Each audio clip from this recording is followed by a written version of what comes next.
بھی عرض کیا بعض لوگوں کو ایسا لگتا ہے کہ رمضان میں لوڈ شیڈنگ ہوتی ہوگی، کچھ خزانے خدا میں بچت کے لیے لوگوں کو بھوکا اور پیاسا رکھا جاتا ہے، کچھ رزق بچا لیا جائے۔ نادانو، اللہ رب العزت جو پوری کائنات کا رزاق حقیقی ہے، اسے کسی چیز کی کمی نہیں ہے۔ یہ روزے جو فرض کیے گئے خزانے میں بچت کے لیے نہیں بلکہ ہمارے جسموں کی اور ہماری روحوں کی اصلاح کے لیے، ہماری روحوں کی اصلاح اور جسموں کی اصلاح کے لیے ہمیں تقویٰ ملے۔ میں آپ کو بتاتا ہوں، ایک سوال میں آپ سے پوچھتا ہوں، آج رمضان میں یہ بہت ضروری ہے کیونکہ رمضان ہونے کے بعد بھی سب کو پتا ہے کہ چاند دکھتے ہی اللہ شیطانوں کو قید کر لیتا ہے، یہ سب کو پتا ہے۔ حدیث پاک میں بھی سرکش جنات اور شیطان دونوں قید ہو جاتے ہیں، ان کو قید کر دیا جاتا ہے، جب تک چاند نہیں دکھے گا یہ نہیں آئیں گے۔ لیکن جو 11 مہینے ہم بلیم ڈالتے تھے شیطان پر کہ ہم سے برائیاں ہو گئی، گناہ ہو گئی، کیوں؟ ارے شیطان ایسا کرا دیا، شیطان ویسا کرا دیا۔ اب رمضان میں کون کرا رہا ہے؟ شیطان تو ہے نہیں، پھر فجر میں سوتا کیوں ہے؟ بغیر نماز پڑھے ٹانگ پھیلائے ویسی نماز قضا کر رہے۔ کون سا شیطان تمہیں سلایا؟ ابھی تو شیطان ہے نہیں۔ ابھی بھی بہت سارے لوگ چوری کا کھانا نہیں چھوڑتے، بہت سارے لوگ جھوٹ، دغا، غیبت یہ رمضان میں بھی نہیں چھوڑتے ہیں۔ تو یہ ان کو کون سا شیطان کروا رہا ہے؟ کون سا شیطان یہ برائیاں کرواتا ہے؟ اس کے جواب کے لیے ایک چیز سمجھنا ضروری ہے۔ یہ بات تو مشہور ہے کہ ساری برائیاں شیطان کرواتا ہے، ابلیس کرواتا ہے نا؟ لیکن آپ کو وہ واقعہ معلوم ہے جب آدم علیہ السلام کو اللہ تعالیٰ نے پیدا کیا اور سارے فرشتوں سے کہا کہ سجدہ کرو، کل ہی کی تفسیر میں نے عرض کیا، اس میں ابلیس بھی تھا۔ ابلیس بھی اس وقت بہکا ہوا نہیں تھا، گمراہ نہیں تھا، وہ اچھا تھا۔ ابلیس تو بہت عبادت کرنے والا تھا اللہ تعالیٰ کی، تو اس نے اللہ کے حکم کو ٹال کر آدم کو سجدہ نہیں کیا، غرور میں کھڑا رہا، نافرمانی کیا۔ تو اب میں یہ سوال کرتا ہوں کہ ہر ایک کو گمراہ کرنے والا شیطان ہے، تو شیطان کو کس نے گمراہ کیا تھا؟ اس کو کس نے روکا سجدہ مت کرنا آدم کو؟ کوئی ہے بہکانے والا؟ ارے وہ تو پہلا ابلیس ہے، اس سے پہلے تو کوئی ابلیس تھا ہی نہیں، اس سے پہلے تو کوئی شیطان تھا ہی نہیں۔ شیطان کو کس نے روکا کہ تو بڑا ہے، تو بلند ذات والا ہے، آدم مٹی سے بنا ہے؟ یہ خیال کس نے ڈالا؟ کون سا شیطان تھا اس سے پہلے؟ یہی بات سمجھنے کی ہے۔ محدثین نے مفسرین نے فرمایا ابلیس کو جس چیز نے سجدہ کرنے سے روکا وہ نفس امارہ ہے، وہ نفس ہے جو آج بھی تمہارے ساتھ ہے۔ ہاں، شیطان تو قید ہو جاتا ہے رمضان کے شروع ہوتے ہی، لیکن نفس تو ساتھ میں رہتا ہے۔ اب پتا چلا کہ رمضان میں جو کچھ بھی غلطیاں یا کوتاہیاں یا گناہ کچھ لوگوں سے سرزد ہوتے ہیں تو یہ نفس کے پجاری ہیں، نفس ان کے ساتھ ہے، یہ نفس کی غلامی میں آ گئے اور نفس کے شکار ہو گئے۔ اسی لیے قرآن میں اللہ تعالیٰ نے اپنے رسول سے بھی یہ فرمایا، اَرَأَيْتَ مَنِ اتَّخَذَ إِلَٰهَهُ هَوَاهُ أَفَأَنْتَ تَكُونُ عَلَيْهِ وَكِيلًا؟ اے رسول، کیا آپ نہیں دیکھتے کچھ لوگ ایسے ہیں جنہوں نے اپنے نفسانی خواہشات کو اپنا خدا بنا لیا ہے، اپنی خواہشات کو اپنا خدا بنا لیا ہے۔ اے رسول، کیا آپ ایسوں کی سفارش کریں گے، ایسے لوگوں کی وکالت کریں گے؟ یعنی رب تبارک و تعالیٰ نے فرمایا کچھ لوگ وہ ہیں جو اپنی خواہشات کی پوجا میں ہیں۔ کیا مطلب خواہشات کی پوجا؟ کیا مطلب ہے اپنے خواہشات کے پیچھے چلنا؟ مطلب یہی ہے کہ جو دل میں آیا اس بندے نے یہ سوچ لیا اسے کرنا ہی ہے مجھے، یہ خواہشات کے پیچھے چل رہا ہے۔ ہاں، تمہیں آرام کی فکر ہوئی، تم نے خدا کے فرمان کو ٹال دیا لیکن اپنی نفس کی سن لیا۔ اللہ تبارک و تعالیٰ کا حکم کچھ اور ہے لیکن تمہاری طبیعت کچھ اور چاہ رہی ہے۔ رب تبارک و تعالیٰ کا حکم تھا صبح صبح تمہیں اپنے گھر بلا رہا تھا، لیکن تم نے اس کی نہیں سنی، اپنے من کی سنی، اپنے نفس کی۔ تو یہی تو ہوا نفس کی پوجا، یہی ہے نفس کی عبادت، نفس کی پرستش، جس کو قرآن میں کہا گیا ہے کہ کچھ لوگ ایسے ہیں جنہوں نے اپنی خواہشات کو خدا بنا لیا۔ یہ نفس امارہ جس کے بھی اوپر حاوی ہو جاتا ہے، اچھے اچھوں کو یہ ان کا تقویٰ بھسم کر دیتا ہے، ایمان سے بھی دور کر جاتا ہے۔ اس لیے میرے عزیزوں، میں جو عرض کرنے جا رہا ہوں وہ یہ ہے کہ ہمارے لیے زندگی میں سب سے بڑا چیلنج اپنے نفس امارہ سے لڑنا۔ آپ کو پتا ہے رسول پاک صلی اللہ تعالیٰ علیہ وسلم ایک جہاد سے جب واپس مدینہ تشریف لا رہے تھے، وہ جہاد بہت سخت تھا، صحابہ زخمی تھے، بہت گھمسان کی لڑائی ہوئی تھی، لیکن جب واپس مدینے آ رہے تھے تو میرے آقا نے ایک جملہ فرمایا تھا، رجعنا من الجہاد الاصغر الى الجہاد الاکبر۔ اے میرے صحابہ، ہم چھوٹے جہاد سے بڑے جہاد کی طرف جا رہے ہیں۔ صحابہ نے پوچھا اس سے بڑا جہاد اب کون سا ہے یا رسول اللہ؟ میرے آقا صلی اللہ علیہ وسلم فرماتے ہیں اے میرے صحابہ اپنے نفس سے لڑنا اب یہ بڑا جہاد ہے، نفس سے لڑنا بڑا جہاد ہے۔ میرے عزیزوں یہ خواہشات کو ہی ختم کرنا ہو، اس نفس کو اگر کنٹرول میں لانا ہو تو کیا کرو؟ نفس امارہ سب کے پاس ہے۔ قرآن میں مولا فرماتا ہے وما ابرئ نفسی ان النفس لامارۃ بالسوء الا ما رحم ربی، کوئی اپنے نفس سے بچ نہیں پائے گا سوائے وہ شخص جس پر میرا رب رحم فرمائے۔ اللہ کا رحم جس پر ہو گیا وہ اپنے نفس سے بچ جائے گا۔ میں آپ کو ایک دعا بتاتا ہوں، حضور پاک صلی اللہ علیہ وسلم اگر دعا کرتے تھے تو اس سے آپ کو اندازہ ہو جائے گا کہ یہ کتنی امپورٹنٹ چیز میں آپ کے سامنے کہہ جا رہا ہوں۔ کون سی؟ حضور جب دعا کرتے تھے تو یوں کہتے تھے اللہ کی بارگاہ میں اللہم لا تکلنی الی نفسی طرفۃ عین، اے اللہ تو مجھے میرے نفس کے حوالے ایک منٹ کے لیے بھی مت دینا، تو اپنی حفاظت میں رکھ۔ حضور جب یہ دعا کرتے تھے کہ مجھے میرے نفس کے حوالے ایک منٹ کے لیے، طرفۃ عین کہتے ہیں پلک جھپکنے کے برابر، اتنے ٹائم کے لیے بھی اے اللہ تو مجھے میرے نفس کے حوالے مت کرنا، تو اپنی حفاظت میں رکھ۔ سید الانبیاء جب یہ دعا کرتے ہیں تو اندازہ کرو اے مومنو نفس کی تباہ کاریاں کیا کیا ہیں، یہ کتنوں کو ہلاک کر دیتا ہے، کتنوں کا عمل ضائع کرتا ہے، کتنوں کا ایمان ختم کرتا ہے۔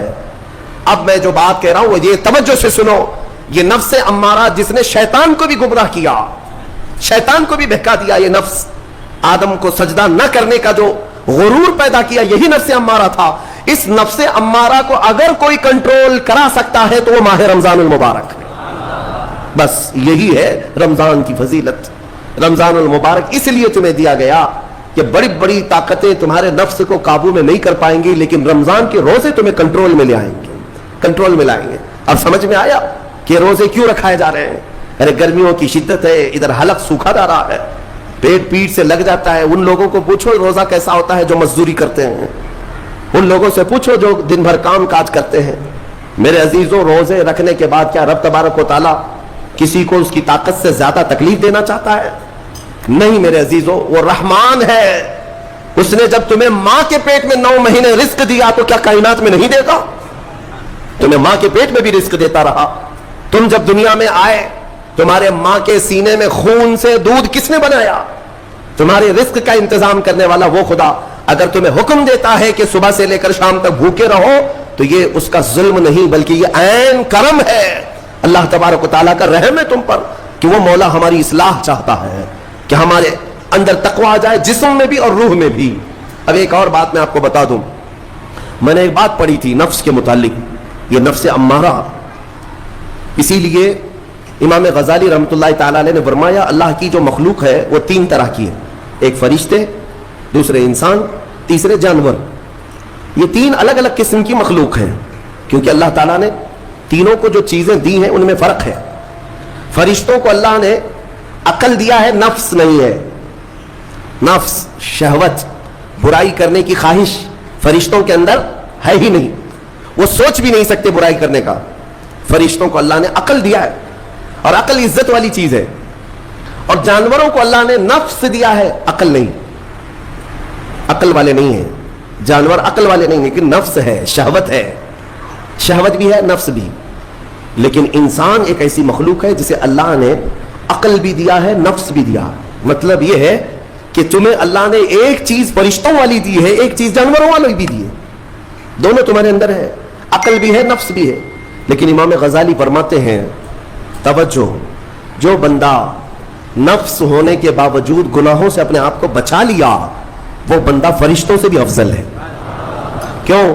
فرشتے اس لیے بچے ہوئے ہیں کہ ان کے پاس نفس ہے ہی نہیں، اور تم بچ رہے ہو تو کمال کی بات ہے، نفس ہوتے ہوئے بھی گناہ سے بچ گیا تو اس انسان کا مقام فرشتوں سے بھی اعلیٰ ہے۔ لیکن ساتھ ہی امام غزالی یہ بھی فرماتے ہیں عقل ہونے کے باوجود اگر گناہوں سے نہیں بچتا تو پھر وہ جانوروں سے زیادہ ذلیل ہے، کتے اور خنزیر سے بھی گیا گزرا ہے، کیونکہ جانور تو بیچارہ معذور ہے، اسے عقل نہیں ہے، نفس ہے۔ تمہارے پاس عقل ہے اس کے باوجود حرام کاریاں کر رہے ہو تو جانوروں سے زیادہ گر گئے۔ فیصلہ تمہارے ہاتھ میں ہے کہ تم کون سی زندگی گزارنا چاہتے ہو، کون سی، کہ تم نفس کے پجاری بن جاؤ یا عقل کا صحیح استعمال کر کے فرشتوں والی صفات پر عمل کرو۔ عزیزان گرامی وقار، نفس اور عقل یہ جو 2 چیزیں ہیں ان کو میں آپ کے سامنے تھوڑا سا کھول کر کے عرض کرتا ہوں۔ عقل جو ہے عزت والی چیز ہے، جسے بھی دی گئی ہے وہ عزت والا ہے۔ کیوں عزت والی ہے یہ عقل؟